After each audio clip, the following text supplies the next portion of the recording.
Hello everyone, स्वागत है आप सभी लोग का द बैंकर में। तो फ्रेंड्स, ये इम्पॉर्टेंट सेशन उन सभी स्टूडेंट्स के लिए होने वाले हैं जो एसबीआई क्लर्क में मेंस में सिलेक्शन ले चुके हैं। उन सभी लोग का नेक्स्ट प्रोसेस जो है वो डीवी है, और डीवी को लेकर के बहुत सारे स्टूडेंट्स बहुत तरह के कन्फ्यूज़न में रहते हैं। तो कुछ डॉक्यूमेंट ऐसे हैं जो नेसेसरी है, जिनको आप पहले से प्रिपेयर करके रख लें। तो वीडियो को ज़रूर शुरू से अंत तक देखेंगे, और यदि किसी भी तरह की डाउट आप सभी लोग के होंगे तो ज़रूर कमेंट करके पूछ सकते हैं। मैं हर एक स्टूडेंट्स लोग का वहाँ पर रिप्लाई दे दूँगा। तो आइए चलते हैं कि डीवी के लिए इम्पॉर्टेंट कौन कौन से डॉक्यूमेंट होते हैं। ठीक है, सबसे पहले मेन डॉक्यूमेंट की यदि हम लोग बात करें तो पहला डॉक्यूमेंट जो है वो डेट ऑफ बर्थ को लेकर के है। यानी कि आपकी डेट ऑफ बर्थ प्रूफ हो, जो आपने फॉर्म फिलअप किए हुए थे उससे आपका सेम हो। तो वो डॉक्यूमेंट आपके पास या तो होने चाहिए। डेट ऑफ बर्थ सर्टिफिकेट है तो आप डेट ऑफ बर्थ सर्टिफिकेट आप वहाँ पे फिल लगा सकते हो। सेकेंड, क्लास 10th के आप सर्टिफिकेट भी लगा सकते हो, यानी रिज़ल्ट के बाद जो आपको सर्टिफिकेट मिलता है। और क्लास 12th के मार्कशीट के अंदर में भी आपके डेट ऑफ बर्थ मेंशन होते हैं, तो आप उसको भी डेट ऑफ बर्थ को लेकर के आप ये डॉक्यूमेंट को यूज़ कर सकते हैं। सेकेंड नंबर पे हम लोग का आता है रेसिडेंस प्रूफ। रेसिडेंस प्रूफ को लेकर के आपके पास यहाँ पर भी बहुत सारे ऑप्शन हैं, जैसे कि आप डीएल ड्राइविंग लाइसेंस है, ठीक है। सेकंड, आप यूज़ कर सकते हैं पासपोर्ट, क्योंकि पासपोर्ट में भी हमारे पास डेट ऑफ बर्थ मेंशन होता है।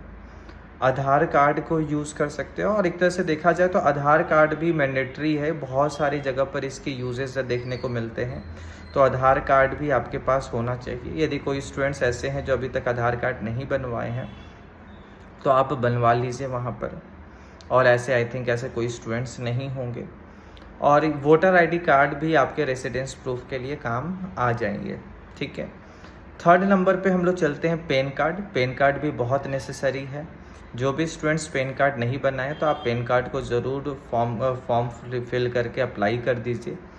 डीवी से पहले यदि आपके पास डीवी तक में यदि आपके पास पेन कार्ड नहीं बन के आया हुआ रहेगा तो आप वो इनरोलमेंट नंबर जो होते हैं, यानी कि आप ऑनलाइन जो है आप उसको डाउनलोड करके उसको भी यूज़ कर सकते हो। फोर्थ है आपके क्वालिफ़िकेशन की सर्टिफिकेट की नेसेसरी है। अब ये क्वालिफ़िकेशन, मिनिमम क्वालिफ़िकेशन जो है हमारा ग्रेजुएशन होते हैं, तो क्लास 10th का सर्टिफिकेट, क्लास 12th का सर्टिफिकेट एंड ग्रेजुएशन का सर्टिफिकेट ये नेसेसरी है। बहुत सारे स्टूडेंट्स जो है फॉर्म फिलअप करते समय किसी अदर क्वालिफ़िकेशन को भी शो करते हैं, तो यदि आपने लोगों में से यदि कोई लोग शो किए हुए हैं तो वो भी डॉक्यूमेंट की ज़रूरत यहाँ पर पड़ेंगे। फिफ्थ इम्पॉर्टेंट क्या है, कैरेक्टर सर्टिफिकेट। अब ये कैरेक्टर सर्टिफिकेट को आप लोग अभी से प्रिपेयर कर लीजिएगा, क्योंकि मैक्सिमम स्टूडेंट्स जो हैं वो पहले से प्रिपेयर नहीं करके रखते हैं। देखो, कैरेक्टर सर्टिफिकेट हमें दो तरह के चाहिए होते हैं। एक तो आप अपने कॉलेज से, यानी जहाँ से आपने ग्रेजुएशन कंप्लीट किया था वहाँ से आप कैरेक्टर सर्टिफिकेट बनवा लीजिए, ठीक है। एंड सेकंड जो है गैजेटेड ऑफिसर से, ठीक है। 2 गैजेटेड ऑफिसर से आपको कैरेक्टर सर्टिफिकेट बनवाना होता है। और जब आप गैजेटेड ऑफिसर से जो सर्टिफिकेट आप बनाते हैं तो वो 3 मंथ के तक का ही होना चाहिए। यानी डीवी जब आपके हो रहे हैं उससे 3 मंथ बिफोर तक के ही कैरेक्टर सर्टिफिकेट होने चाहिए। पर कॉलेज वाला जो सर्टिफिकेट है वो तो जिस समय आपने कॉलेज अपने पास आउट किए थे उसी समय की उसकी ज़रूरत होती है।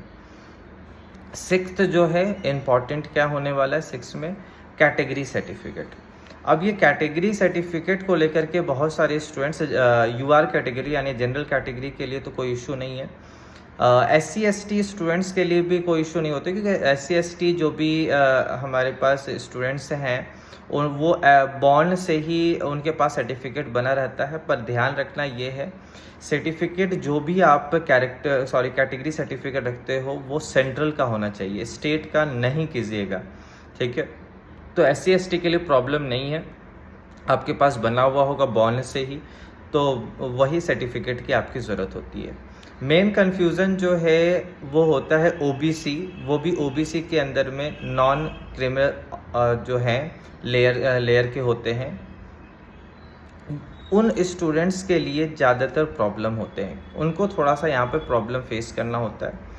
तो जो भी ओबीसी के हैं, पहला चीज़ तो आप सेंट्रल से ही आपको भी सर्टिफिकेट बनाने हैं, यानी स्टेट की आपको नहीं बनाने हैं, ठीक है। ये चीज़ों को आप लोग ज़रूर ध्यान रखेंगे, ठीक है। अब उसके अंदर में क्या क्या चीज़ें आपको ध्यान में रखने की ज़रूरत है। तो इशू डेट, जब आपने फॉर्म को फिल किया था, आप नोटिफिकेशन को देखोगे तो वहाँ पे फॉर्म में ये बात मेंशन है ओबीसी को लेकर के, इशू डेट जो होने चाहिए आपके सर्टिफिकेट का वो अप्रैल यानी 1 अप्रैल 2023 से लेकर के टिल डीवी के बीच का जो है वो आपके पास सर्टिफिकेट होना चाहिए, ठीक है। ईडब्ल्यूएस जब हमारे पास डीवी के लिए हमारे पास मेल आएंगे ना, तो उसमें आपके लिए सारे इन्फॉर्मेशन होंगे, ठीक है। तो ईडब्ल्यूएस वाले इंतज़ार करोगे। सेम पीडब्ल्यूडी यानी कि पीडब्ल्यूडी कैंडिडेट के लिए भी सेम चीज़ होते हैं। और ईएसएम के लिए नॉर्मल सा आपके रिलीविंग सर्टिफिकेट, यानी एक्स सर्विसमैन जो होते हैं उनके पास जो है रिलीविंग सर्टिफिकेट है, उनकी ज़रूरत उनको पड़ते हैं। रही बात किसी भी तरह के और भी दिक्कत आप सभी लोगों में से किसी को भी होंगे तो ज़रूर आप कमेंट करके पूछ सकते हैं। मैं हर एक स्टूडेंट्स लोग का वहाँ से रिप्लाई करूँगा। Thank you for today session. Bye bye, take care.